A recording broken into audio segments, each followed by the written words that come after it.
We are still talking the Giyani Water Project, but we are told that it is nearing completion.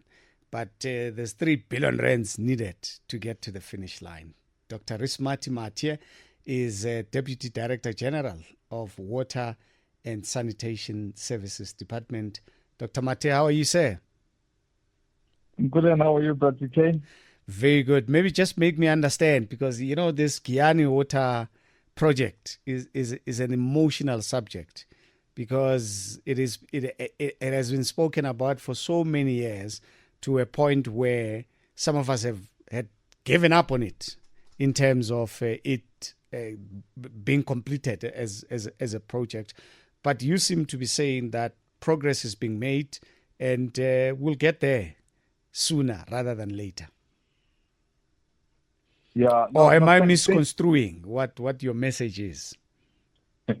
No, let's clarify the fact. Yeah. But thank you for having us. And you're quite right. The topic on Giyani has been quite complex, I think, for years now. And I think there's quite a lot of information that needs to be shared with the public just to clarify the issues. Just to begin with, in the past, the whole Giyani intervention is what mostly landed with the SIU. Yes. When the initial intervention of drilling of boreholes to ensure there's water provision in those communities. One key project that was always spoken of was to construct a 40.5 kilometer raw water pipeline to take water from the Nandoni Dam, which is in the Venda district, to transport water from there to Giyani, which is under Mopane district. So it's taking water from one district to the other. This is where you've had the project that started, it could not be finished, SIU came in, the improper appointment of service providers in that project. Now, that project is now complete to take raw water from Nandoni to Giyani. So we are now able to take at least 50 megaliters a day of water from Benda to Giyani. That part of the project is complete. However, there is also another component of the project which is linked to this, Bratike, because you will know you don't just take raw water. That water needs to be treated. There is therefore a water treatment plant in Giyani, which you had in the past that there were some SIU issues on one project, which meant that one treatment plant in Giyani, in Sami, needed to be upgraded. The plant worked for a couple of months, and then it never worked again. Now, when the department came in as part of the interventions, we then optimized the old existing water treatment plant, which was dysfunctional. It's supposed to produce 30 megaliters a day, but it was operating at half capacity. The department intervened. We did that project through Mopane, of course, which was the implementing agent. That refurbishment is now completed. It was completed in June last year, to be specific. Then the next part, which I think is much more central to what you are asking, is how do we then reticulate water from this treatment plant to the 55 villages that we're talking about? At the inception, the department could not be able to do or fund immediately those 55 villages all at once because the budget was not sufficient. And what we decided to do was to divide the reticulation of these 55 villages into 2 phases. The first phase covered 24 villages, which we started the 24 villages. The last report we had, which is a week ago, 23 villages are already completed. One will be completing in the next couple of weeks. So, which means the first phase of the 55 villages rather, will be completed in the next 2 weeks. However, there's therefore a balance of 31 villages, which talks to exactly what you have raised of the 3 billion.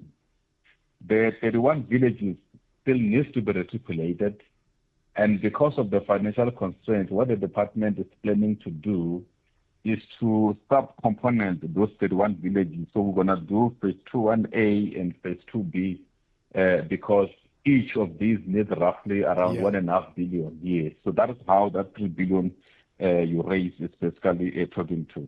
Yeah.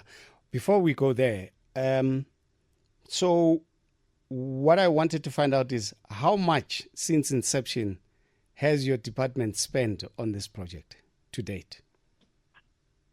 If we combine from the Nandoni to Sami, the bus services, the treatment plant, and the initial cost, the rough estimate, we're talking roughly over 5 billion. And the original amount for the project was how much? Wasn't it 3? The original amount for the project was not covering reticulation. So the reticulations of the 65 villages is a scope that started just after 2022. It was not from the original scope. And I think that's where much of the confusion is happening, because people think that since inception, reticulation of the 55 villages was part of the original scope. It is basically a new scope. Yeah. No, I'm sure you'd appreciate that when we first heard of this project, I mean, I was still working in Limpopo. There was general excitement around it. And nobody said anything about reticulation and that. People were told this is going to happen. Water will be coming to you very soon. Now, when people hear that, no, there's a technical term that comes in place now that speaks to the original budget being increased, then, there is a level of skepticism that comes through. I'm sure that element you do understand. Because when it was announced, I mean, I remember when former President Zuma was elected in Limpopo, the University of Limpopo. I remember interviewing him on the day he was elected. He spoke about this project, and he spoke about the fact that if you don't have water, you don't have dignity. I mean, I remember it very vividly. And yet it's been a roller coaster project. So this 3 billion rands that I also wanted to find out, to what extent does it also accommodate other villages that raised issues when Mchunu was a minister, to say water cannot bypass us to go to the other side while we also need water? I'm sure you'd remember that. There was even a protest, community hall, where people were raising issues around the fact that this project, the water will bypass them to go to other villages and all of that. Something that Minister Mchunu at the time, when he was minister responsible for your department, promised to look into it. Yeah, the villages you're talking about, as I've said, the water leaves Vende, which is another district municipality in Venda, to Giyani. So the surrounding communities located around the dam vicinity under Vende district are the ones that basically raise the concern.